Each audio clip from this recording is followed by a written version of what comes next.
धैर्य की प्रेरणा प्रोफेसर मंगला कपूर, पद्मश्री 2026। 12 साल की उम्र में मासूम मंगला पर तेजाब से हमला हुआ। मैं 6 साल लगातार अस्पताल में थी।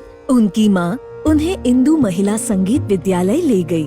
माँ ने बताया उनको कि इसको सितार सिखाने के लिए लाई हूँ। फिर मैंने वहाँ एक भजन सुनाया तो मास्टर एकदम अवाक होके बैठ गया। बोले कि तुम इसको सितार क्यों सिखा रही हो, इसको गाना सिखाओ। उन्होंने प्रतिष्ठित प्रयाग संगीत समिति से डिप्लोमा पूरा किया। एक स्टेज परफॉर्मेंस में दर्शकों के डर से आयोजकों ने उन्हें एंट्री नहीं दी। उनकी मंडली के पास उपाय था, ऑडिटोरियम में अंधेरा कर दिया।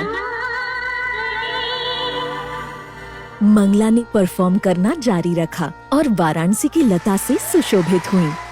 लेक्चरर के तौर पर संगीत के हर स्तर के छात्रों को पढ़ाने लगी। वह संगीत में पीएचडी करने वालों की गाइड बनी और उनकी सहायता के लिए संगीत पर 5 किताबें लिखीं।